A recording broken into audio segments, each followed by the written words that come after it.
আউযু বিল্লাহি মিনাশ শাইতানির রাজিম বিসমিল্লাহির রহমানির রহিম ওয়া আনফুসাকুম ওয়া আহলিকুম নারক ওয়া আনফুসাকুম ওয়া আহলিকুম নারক মানে জাহান্নাম। নরক হইতে বাঁচতে হলে দুনিয়ার মধ্যে ঈমান আমল সংগ্রহ করতে হবে।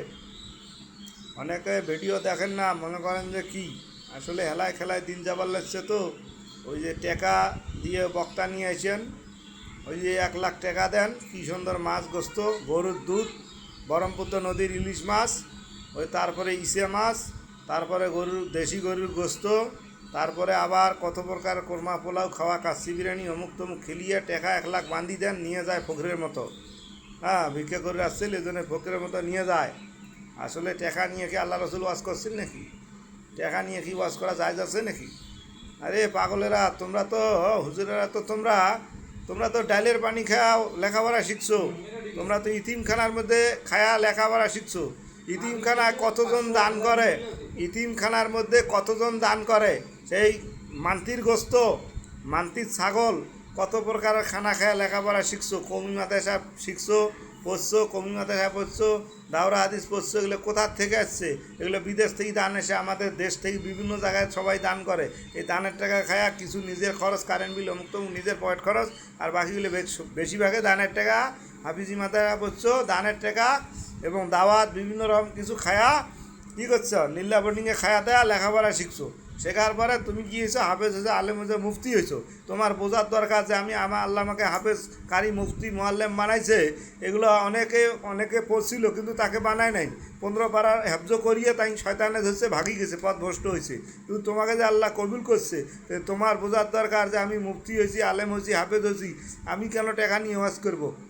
আমার দুনিয়ার সামর্থ্য কিছু পরিমাণ, হালকা পরিমাণ নেও, 50,000 টাকা নেও, 20,000 টাকা মসজিদ মাদ্রাসা দান করে দাও।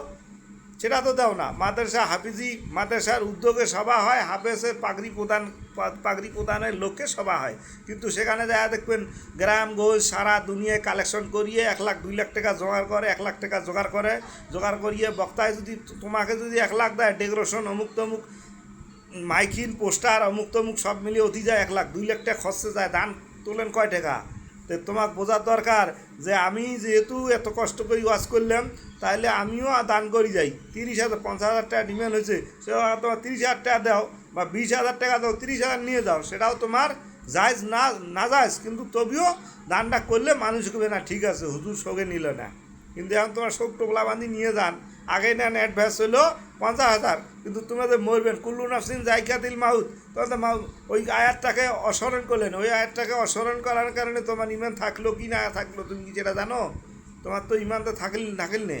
কারণ করিয়ে কুল্লু নাফসিন জায়কাতিল মাউত, আল্লাহ রসুলের হাদিস, যে কোনো ব্যক্তি এক পাকে থুতু ফেলে আর এক পাকে কাল্লা ঘুরেবে, সে সময়টাও নাই।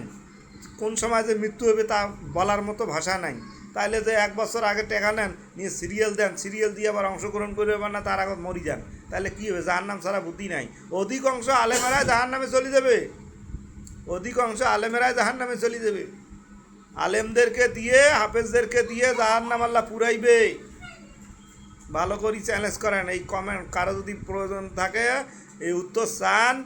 যারা সতী, সাধবী, হাফেজ, আলেম, মুফতি, যারা পরেজগার, তারা তো জান্নাতে যাইবেই, তারা আরও জান্নাতে নিয়ে যাবে 10 জন। কিন্তু যারা টাকা খায়া ওয়াজ করেন এবং যারা মাসলা ভুলভাল মাসলা দেন, টাকার কাছে বিক্রি হয়ে যান, সেই সমস্ত আলেমদেরকে বলতেছি, টাকা নিয়ে আল্লাহ রসুল ওয়াজ করে নাই। হ্যাঁ, 24তম বংশধর, হুজুরের বংশধর আওলাদের রাসুল মাদানী রহমতুল্লাহ আলাইহি, এই 5 পীরের মধ্যে আসছিল, হরিপুর 5 পীর। এই 5 পীরের মধ্যে পাকিস্তান আমলে ওয়াজ করে গেছে। আমাদের ওস্তাদের কাছে শুনছি আমরা যে একটা আটিয়ে কলা চিড়ে খায়া ওয়াজ করছে, বিরিয়ানি পোলাও জোগাড় করছিল।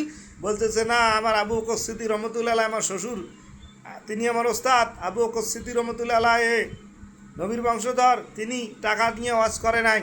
আমি কেন টাকা নিয়ে? তিনি কোরমা পোলাও যেমন খায় নাই, আমি ওই জন্য আটিয়ে কলা এবং চিড়ে আমার হইলে যথেষ্ট, আমার কিছু লাগবে না, কোরমা পোলাও আমি খাই নাই। তাহলে কত বড় ত্যাগ শিখে কই তারা ইসলামের মুজাহিদা করছে, আর আমি টাকা ভরে নেই।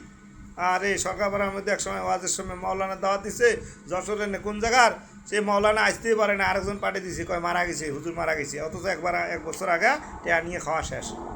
তো এবারে এই কাজটা করবেন না, মৌলানা আলমদের লক্ষ্য করেই বলছি এই কাজ করবেন না। আর মাগরিবের সময় হলো নামাজ পড়বো, ভিডিও দেখবেন, লাইক কমেন্ট শেয়ার করবেন।